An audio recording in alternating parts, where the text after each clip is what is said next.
Bonjour à toutes et à tous et bienvenue dans la série de reportages de la French Tech Pays Basque. Nous mettons en lumière les entreprises innovantes du territoire et aujourd'hui, j'ai le plaisir de vous présenter Trail. Trail est une entreprise qui transforme la laine de mouton du Sud-Ouest en produits innovants et durables dans le secteur textile et agricole, permettant ainsi de redonner une nouvelle vie à cette matière naturelle et précieuse.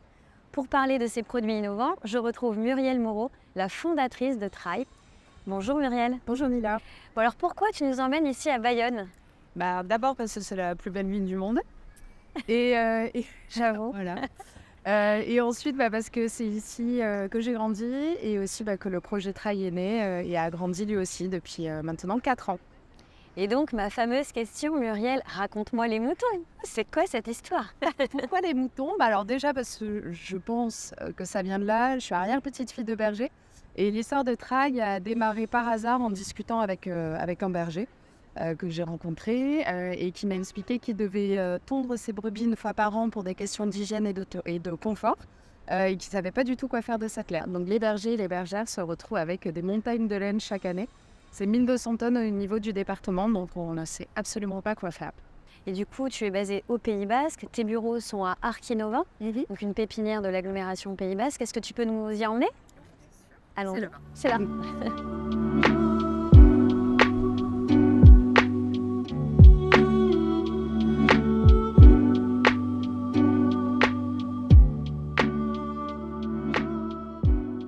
Est-ce que tu peux nous présenter les produits que tu as développés? Oui, alors d'abord, je vais te faire une petite présentation des 2 types de laine, que tu comprennes bien les 2 familles de produits qu'on a. Et après, j'ai un quiz. Oui, voilà, après l'interro surprise. Donc ici, on a le gisement de laine les plus fines. D'accord. Ah oui, Touché. c'est déjà douce, quoi. Ouais, voilà, exactement. Donc là, on est sur un micronage. Alors, on n'est pas sur du mérinos, qui sont les laines les plus fines au monde, mais on est sur la classe juste au-dessus. Donc ça, c'est un gisement. On en a 50 tonnes aujourd'hui au niveau du département. Donc c'est à partir de ça qu'on fait la ouate. D'accord. La fameuse ouate de laine. Voilà, qui était notre premier produit. C'est aussi grâce à ça qu'on fait de l'intérieur de chaussons. Je t'en parlerai un petit peu plus dans le détail. Génial. Et c'est aussi avec cette laine-là qu'on fait de l'aiguilleté et avec lequel on va faire des étuis pour les vins et spiritueux. D'accord. Et donc ça, c'est du 100% laine aussi. Et par contre, la grosse majorité du gisement que l'on va avoir, c'est ceci. Donc c'est de la manège. La fameuse manège. Un peu plus haut. Rêche. Rêche, voilà. Ouais. Rustique. Physiquement.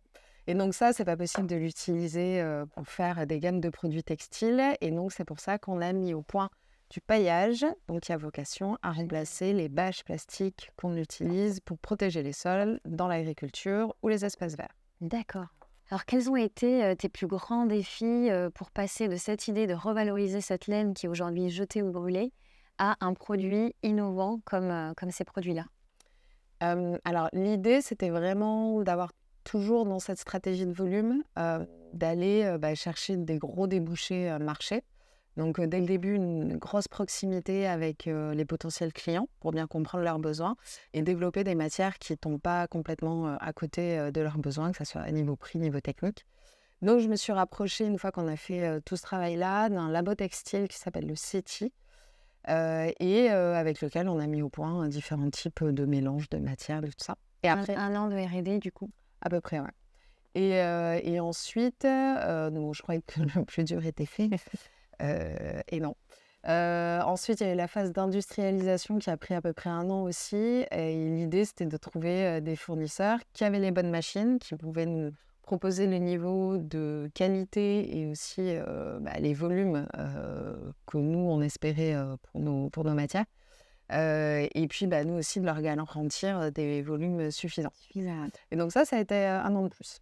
Et alors arrive le moment de finaliser la matière et de commercialiser. Donc aujourd'hui, qui sont tes premiers clients qui sont intéressés par cette nouvelle ouate de laine? Alors, les premiers clients à nous avoir fait confiance, Il y a beaucoup de luxe, forcément, dont on ne peut pas trop parler pour des raisons de confidentialité. Ça a été les premiers clients. Après, on travaille pas mal dans les vêtements professionnels aussi. On a Orange qui revient chaque année, là, ça va faire la 3e année, et qui nous achète de la ouate pour mettre dans leurs doudounes sans manches pour leurs employés. Et du coup, l'idée, c'est de proposer à des entreprises qui veulent acheter à leurs employés ou leurs clients des doudounes beaucoup plus qualitatives que ce qu'elles achètent d'habitude et avec une histoire et une traçabilité un peu plus sympa, quoi.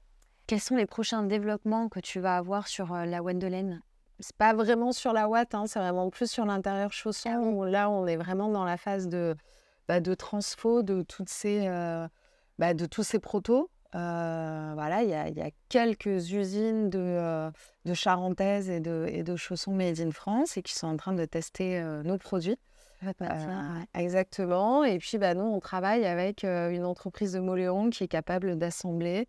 C'est parmi les derniers en France, donc d'assembler avec la mousse et la matière extérieure. Donc ça, c'est vraiment ce sur quoi on bosse en ce moment.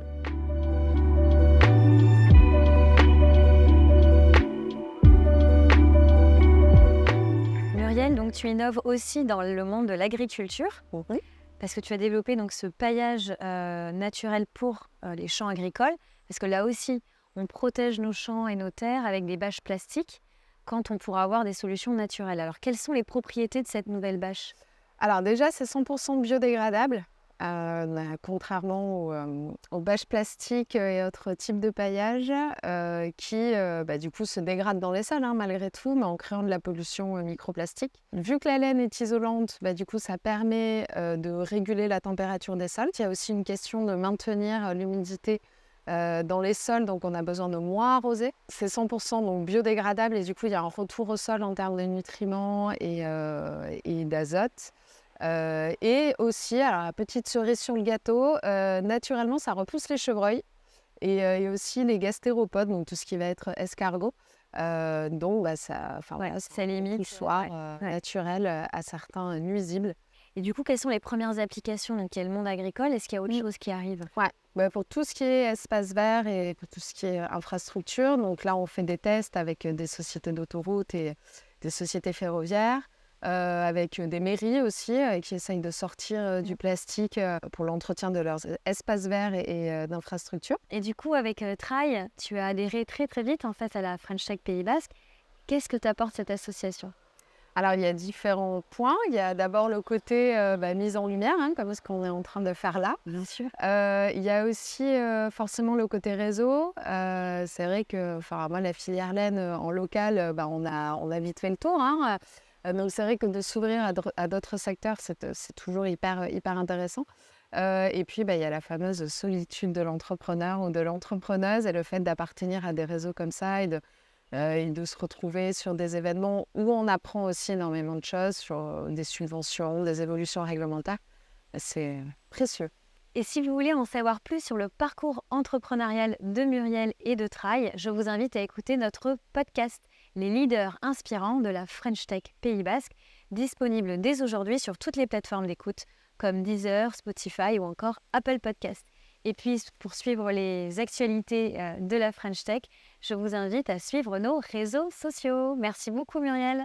Je t'en prie, merci. À bientôt. À bientôt, bonne journée.